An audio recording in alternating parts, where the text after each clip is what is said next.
Hi అందరికీ నమస్తే. ఈరోజు వార్తలను దిశ ఈ పేపర్ ద్వారా ప్రధాన హెడ్లైన్స్ మీ ముందుకు తీసుకువచ్చే ప్రయత్నం చేస్తున్నాను. మీ అందరికీ ఒక్కటే రిక్వెస్ట్, మన ఛానల్ని సబ్స్క్రైబ్ చేసుకోండి. గ్రూప్ 1 నోటిఫికేషన్ రద్దు, కొత్తగా మరోసారి ఇస్తారంటూ సోషల్ మీడియాలో జోరుగా ప్రచారం. ఆందోళనలో నిరుద్యోగులు, లీగల్గా ఛాన్స్ లేదంటున్న అభ్యర్థులు, రీకండక్ట్ చేయొద్దని కోర్టు ఆదేశాలు, మళ్ళీ రాసేందుకు సిద్ధంగా లేని క్యాండిడేట్స్, ఇదంతా కోచింగ్ సెంటర్ల పనే అనే ఒక వార్త. సిపిఎం రాష్ట్ర కార్యదర్శి తమ్మినేనికి గుండెపోటు, ఖమ్మం నుంచి హైదరాబాద్లోని ఏఐజీ ఆసుపత్రికి తరలింపు, పరిస్థితి క్రిటికల్గా ఉందన్న వైద్యులు. అయితే నిన్న ఖమ్మం జిల్లాలోని తన స్వగ్రామమైన తెల్దారిపల్లిలో ఉన్న సమయంలో అస్వస్థతకు గురైందట. గురిగానే ప్రథమ చికిత్స అక్కడ ఉన్న లోకల్ హాస్పిటల్లో జరిపి మెరుగైన చికిత్స కోసం గచ్చిబౌలిలోని ఏఐజీ ఆసుపత్రికి తరలించి అక్కడ చికిత్స జరుపుతున్నారు. అయితే గతంలో ఇతనికి స్ట్రోక్ రాగా స్టంట్ వేశారని చెప్పేసి ఒక వార్త అయితే ఉంది. ప్రస్తుతం అతని పరిస్థితి క్రిటికల్గా ఉందని వార్త. షాహీద్గా మసీదులో సర్వేకు సుప్రీం నో, హైకోర్టు ఆదేశాలపై స్టే, శ్రీకృష్ణ జన్మభూమి వివాదం కేసు అని చెప్పేసి ఒక వార్త. బీఆర్ఎస్కు ఒడిశా చీఫ్ గుడ్ బై, గిరిధర్తో పాటు మాజీ ఎంపీ సంజయ్ సైతం ఖార్గే సమక్షంలో కాంగ్రెస్లో చేరనున్న నేతలని చెప్పేసి ఒక వార్త.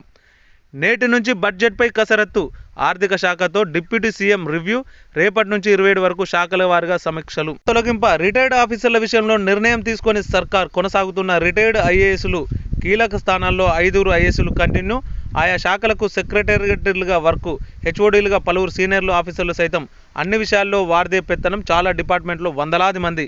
బీఆర్ఎస్ హయాంలో నచ్చినట్లుగా రీఅపాయింట్మెంటు, దీనివల్ల కింది స్థాయి ఆఫీసర్లకు ప్రమోషన్ లేకుండానే పదవి విరమణ చేస్తున్నారని చెప్పేసి ప్రధాన వార్త రావడం జరిగింది. అయితే దీనికి సంబంధించి నిన్న సిఎస్ శాంతికుమారి గారు ఒక ఆర్డర్ అయితే పాస్ చేశారట. ఇంకా ఎంతమంది ఎవరెవరు ఇట్లా రిటైర్డ్ ఆఫీసర్ వాళ్ళు ఆయా శాఖలలో ఉన్నారో పూర్తి వివరాలు ఇవ్వండి అని చెప్పేసి ఒక ఆర్డర్ అయితే పాస్ చేశారట. చూద్దాం దాని యొక్క ప్రధాన వార్తలు ఎలా ఉంటాయో. తలసాని మెడకు అవినీతి ఉచ్చు, గొర్రెల స్కీమ్పై గోల్మాల్పై ఏసీబీ నజర్, 2 అసిస్టెంట్ డైరెక్టర్లపైన ఎఫ్ఐఆర్, ఫైళ్ల మాయం ఘటనపై కేసు నమోదు, దర్యాప్తునకు కేసులు ఏసీబీకి బదిలీ, రాష్ట్ర ప్రభుత్వం నుంచి ఆదేశాలను ఒక వార్త. గులాబీ లీడర్లలో గుబులు, గొర్రెల స్కామ్తో మొదలైన అలజడి, ఇప్పటికే ఎమ్మెల్యే మల్లారెడ్డిపై భూ కబ్జా కేసు, ఇంకా ఇది ఎవరికి చుట్టుకుంటుందని భయపడుతున్నారట. ఎమ్మెల్సీ అభ్యర్థులుగా అద్దంకి మరియు బల్మూరి, ఎమ్మెల్యే కోట కింద ఏఐసీ నేతల నుంచి ఫోన్లో హింటూ, నేడు అధికారికంగా ప్రకటించే ఛాన్స్, గవర్నర్ కోట క్యాండిడేట్లు ఖరారు, ప్రొఫెసర్ కోదండరాం, అమీర్ అలీఖాన్ అని చెప్పేసి ఒక వార్త. మనం నిన్న వార్తలలో చూసుకున్నాం. ఎమ్మెల్యే కోట కింద అద్దంకి దయాకరు మరియు షబ్బీర్ అలీ మరియు మహేష్ గౌడ్ పేర్లు అయితే చూసుకున్నాము. కానీ అనూహ్యంగా అద్దంకి దయాకరు మరియు బల్మూరు వెంకట్కు ఎమ్మెల్యే కోట కింద ఎమ్మెల్సీలు ఇచ్చే అవకాశం ఉన్నట్లు మనం ఈరోజు వార్తలను అయితే చూడవచ్చు. బల్మూరు వెంకట్ వచ్చేసి ఎన్ఎస్యుఐ ప్రెసిడెంట్. తెలంగాణ నుంచి 4వ పారిశ్రామిక విప్లవం బయో ఏషియా సదస్సులో లాంఛనంగా ప్రకటన, ఫిబ్రవరి 28న ప్రారంభం కానున్న ఈవెంట్, దావోస్లో వెల్లడించిన world economic forum president CM joint statement. ఆదానితో కూర్చుకున్న ఒప్పందాన్ని చూపుతున్న సీఎం రేవంత్ అని చెప్పేసి ఫైల్ ఫోటో.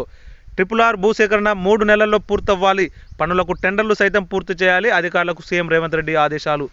కాళేశ్వరంలో కరప్షన్ వాస్తవమే, కాంట్రాక్టర్లకు వేల కోట్ల అనుచిత లాభాలు, మోటార్ పంపుల సరఫరాలోనూ అక్రమాలు, వాస్తవ ధర కన్నా 327% ఎక్కువ పేమెంటు, మార్కెట్తో సంబంధం లేకుండా ధరలు ఫిక్స్, ఒక్కో మెగావాట్కు 60 లక్షల ఒప్పందం, నిర్మాణ సంస్థకు మాత్రం 2.57 కోట్ల చొప్పున చెల్లింపు. గత సర్కారు 17 ప్యాకేజీల వివరాలు ఇవ్వాల్సి ఉండగా 4 ప్యాకేజీల వివరాలు మాత్రమే ఇచ్చిందని చెప్పేసి ఈ ఆర్థిక శాఖ లెక్కలు చూసేటటువంటి controller and auditor general CAG ఈ విషయాన్ని బయటపెట్టిందని చెప్పేసి మనం దిశ కథనం ద్వారా ఈరోజు చూసుకోవచ్చు.